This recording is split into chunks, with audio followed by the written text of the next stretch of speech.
I'll be quick. My female 26, fiance male 32 is blind. We don't disagree a lot, except he always gets bothered whenever I eat different food from what he's eating when we go out. Like, if we're having dinner out and I order something else, he'd instantly get upset and accuse me of treating him as less than when I just have different tastes in food. I eat what he eats to keep the peace. I eat out alone as an alternative.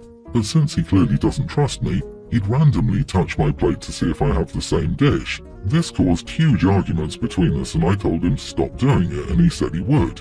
We went out to eat nights ago and I ordered the same dish he ordered. When the food arrived, he looked somewhat uncomfortable. I asked what was wrong and he refused to say, and before I could even grab the fork, he extended his arm and his hand touched the food on my plate. He moved quickly and started excusing what he did, saying he just wanted to make sure, but I lost it on him. I felt so disgusted and there was no way I could eat the food after he touched it. He tried to get me to drop it, saying that I shouldn't be grossed out by his hand and that I overreacted, but I grabbed his plate and told him I was taking it as my dinner. He at first asked me to be rational and give the plate back, but I refused. An argument ensued and we had a fight. He then ended up leaving and started spam texting me, accusing me of being bitter, pathetic and childish and robbing his dinner. He went to stay with his friend who picked him up, and his friend sided with him, saying I was in the wrong. He even went as far as to say that I was abusing my fiancé and financially controlling him when I pointed out that I was the one who paid for the food. The problem is magnified now with him wanting an apology and me refusing to give him one. My parents think I should have more patience and that this is typical love spats between us, but I'm not sure. Was I the idiot with how I handled this? Edit. I want to point out that this is not the case when we eat at home. He has no issue with me eating different food, but in public, it's a different story. Why on earth does he insist that you must order the same dish he orders at restaurants? And why are you following this rule he's implemented? This is ridiculously controlling. Since you're at a restaurant, he most likely heard you ordering the same meal, so touching it to be sure is unnecessary. Seems like a power play to me. Not the idiot, but your fiancé is unreasonably controlling. The fact that he wouldn't eat the plate that he touched shows he knows it's a disgusting thing to do. Then he gets cranky and goes pouting at his friend's house. For what? All this drama because of his unreasonable hang-up about you eating different food than him. Do not marry this man. He will use his disability at every turn to make you the bad guy. Seeing how controlling he is now, it will probably get 10 times worse when you're married.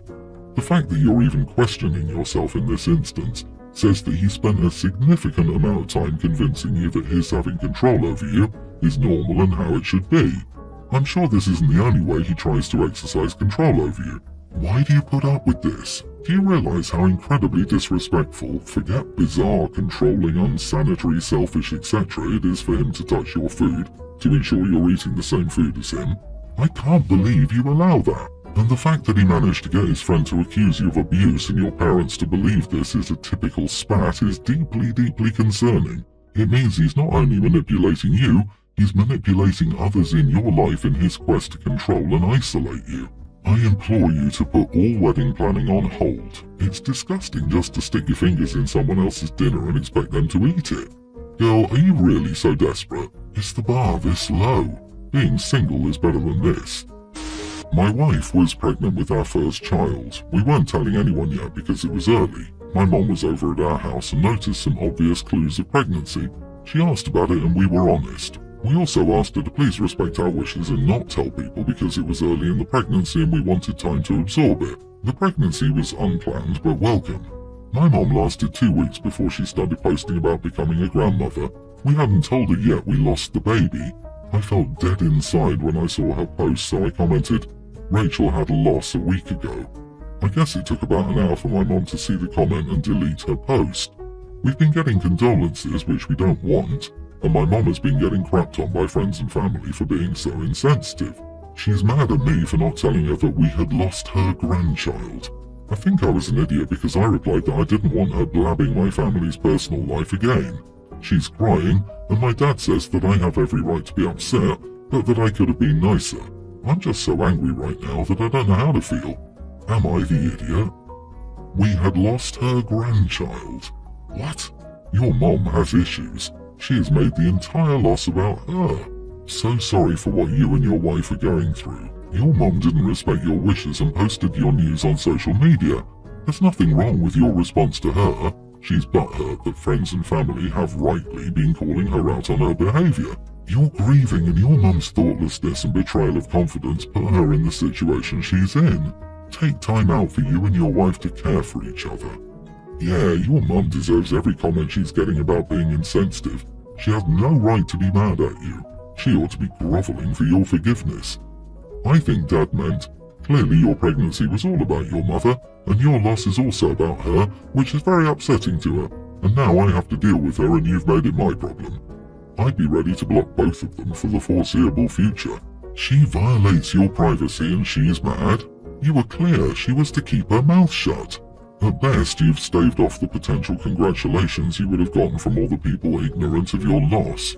Anyone seeing your mom's post would most likely feel compelled to say something to your wife about it. After learning of the news, they may show more tact and only respond if your wife says something. So sorry this happened to you. I, 35 female, have 2 children, a male kindergartner and a female toddler, and an infant, 16 weeks. My first 2 pregnancies have gone quite smoothly, with a few bumps on the way but not many problems. My third pregnancy was tough as I got diagnosed with preeclampsia, put on bed rest for 6 weeks and had an emergency C-section, during which I and the baby almost died. I stayed in the hospital for over 2 weeks before deemed healthy enough to be released. My husband has been beside me in the delivery room all 3 times and does most of the chores and takes care of the kids while I recover and make sure I have everything I need. We've saved more than enough money from both our jobs to have the ability to afford to stay at home for as long as is needed. My best friend, we'll call her Ashley, 36 female, has been my BFF since elementary school. We've never missed each other's birthdays, no matter what was going on in our lives or how far apart we were. She was also aware of my troubles. Yesterday it was her 36th birthday. In the morning I was feeling below par and I was too tired to get out of bed, so my husband took care of all the kids and helped me shower like he did 100 times before the pregnancies and postpartum. When it was around 2 p.m. I was feeling a little better but I was still worn out, so I called Ashley. Her birthday party was scheduled at 3 p.m. and I was supposed to arrive at 2:30 p.m. I waited until 2 p.m. because I knew how important her birthday was, and I was hoping that I'd feel good enough to come over. I told her that, I'm sorry but I'm afraid I won't be able to come to your birthday party because I'm not feeling well. She asked what was wrong and I told her that I was exhausted and there was no way I could be at her party. I literally heard her sigh angrily and she said, "But what about our promise? I broke my arm while racing and still travelled 1,000 miles for your birthday, but you can't drive 20 miles to see me. If your fat butt can reach the grocery store, then you'd come here if you actually cared." That's when I became mad and told her, well, if you had kids then you would understand, and that's when she said, "Screw you," and hung up. That was only part of the conversation. You might think, what's so bad about saying if you had kids? Ashley can't get pregnant due to an incident that happened during our younger college days, and the topic is very sensitive to her, so my saying that was extremely vile. This morning I woke up feeling much better, and I attempted to contact Ashley to apologise, but she wouldn't pick up and ignored all my text messages. My husband said that I shouldn't apologise because if she was a real friend she would have shown concern and worry instead of anger and the attitude of a brat, so she deserved my comeback. But I feel so guilty for bringing up her inability to have kids, and I feel like such an idiot for doing so. Am I the idiot? Gonna say you are the idiot. She said something unpleasant, but you bailed last minute and then said something unforgivably mean. If I were her, I'd block you and never look back. You sound really mean, especially if it's a sensitive topic too. We trust our friends to not ever say evil things about things that hurt us. Just because you popped out 3 kids doesn't mean you're better than her. Right? She also says 16 weeks.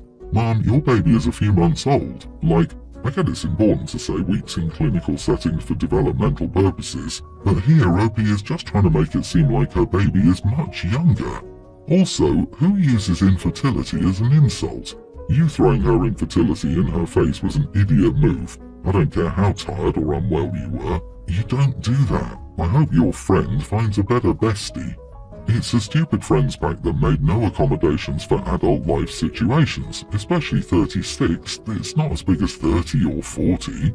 Although, if you were still having problems getting out of bed or showering on your own 4 months postpartum, I hope you're under a doctor's care.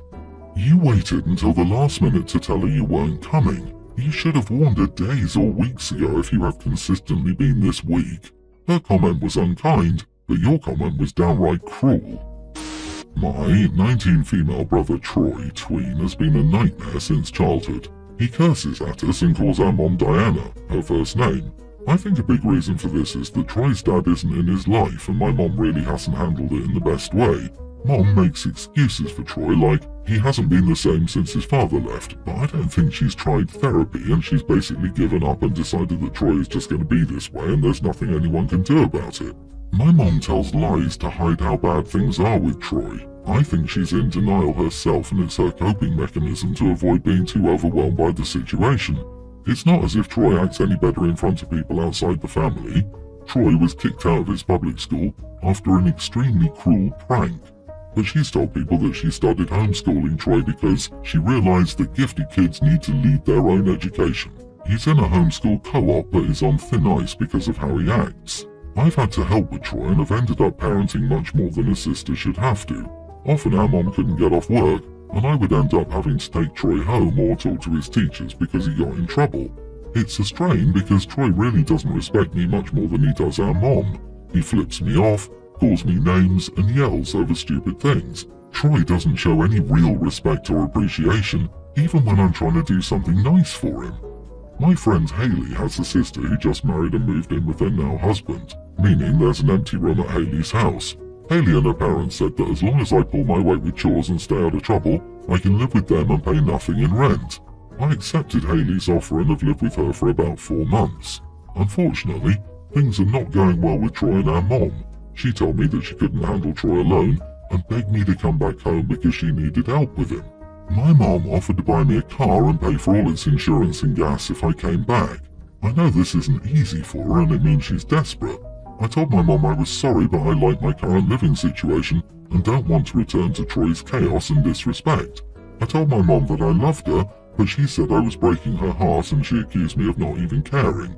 I feel awful because I know my mom is desperate and she can't handle Troy, but he doesn't respect me and I can't deal with him either. Am I the idiot? Not the idiot. Your mom is overwhelmed and not making good choices. But emotionally manipulating her child to take care of her younger child is not a good look on anyone. The offer of the car is tempting, but it sounds like you already realize it's not worth it. Your mom needs to figure out how to parent her son. You should stay where you are for as long as you can, not only for yourself but so she's motivated to do what she needs to do. This. OP, I would talk to your mom and tell her she's clearly struggling, but the solution is for her to get her son into therapy, find an alternative school for children with behavioral issues and take some parenting classes, not guilt you into continuing to be a secondary parent. Then, distance yourself from your mom and brother.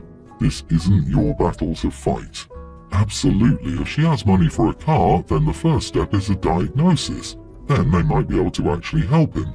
Your mom needs to look into tough love, parenting classes, or just effective parenting. She could have taken advantage of 1 million free parenting resources. Instead, she used you. I suspect that the mother would buy the car but keep the title instead of giving the title to OP. This way, the mother would ultimately control the car in order to ensure OP takes care of the brother. OP could use the car until they did something mom didn't like, such as living her life, and then the car is gone, along with any chance of escape. Do not fall for the trap, OP. Troy is not your kid, thank goodness. Do not sacrifice your own life for this spoiled bully. I'm sorry it's so hard on your mom, but parentifying you and wrecking your life is not the answer. I'm currently on a weekend away with my husband's extended family. He and I are technically working from home over this week, so we took our laptops to the big house the family is renting. I also brought my baby's playpen because he's very active and I knew there would be times when one or both of us wouldn't be able to run after him. So anyway, I was watching him yesterday evening, Saturday, in the playpen, while I was responding to some emails that were urgent. My husband's cousin-in-law Amy walked past me with their young toddler and saw the playpen set up that I had. I admit she looked kinda tired, but I wasn't really noticing anything outside my kid and my laptop. She asked if I could play with her baby in the pen for a couple of hours so she could nap. I said no because I needed to finish work, then I was putting my kid down for his nap, and then my husband and I would cook dinner. It was our turn. I admit I did say, Baby E has a dad, doesn't she? I saw him playing football earlier. Why doesn't he take over so you can nap? Amy left and I carried on the stuff I had to do. I noticed that she, her husband, and her mother-in-law didn't come to eat at the same time as everyone else. After dinner, my mother-in-law took my husband and me aside and said I made issues between their family because Amy was mad at her husband and Amy's mother-in-law thought I was interfering and I should have just helped her out. Mother-in-law thinks I was an idiot because I could technically have watched over a kid that can only crawl while I was watching one who loves to run and climb, but my husband and I don't think it was my responsibility in this instance. Not the idiot. Sounds like Amy is a single parent and someone finally pointed it out to her. Someone needed to remind her she had a baby daddy. Amy's problem with her husband has nothing to do with you, your husband, or your child. The mother-in-law can watch her kid if it's that urgent. You were occupied. It's funny how there's always someone in these stories to criticize people for not stepping up without offering themselves. Mother-in-law could have watched it if it was such a big deal, or the child's dad could have been a parent for the first time ever. Weird that mommy's mad at you for putting the idea in daughter-in-law's head that her darling son should help. Mommy is why Amy's husband ended up the way he did. However, I was pleasantly surprised by Amy. I thought she would be mad at you. Instead, your reasonable question about why her husband doesn't help her out with watching their kid helped open her eyes. You can't be blamed for that. It was a legitimate question that could lead to long-term improvement in his parenting.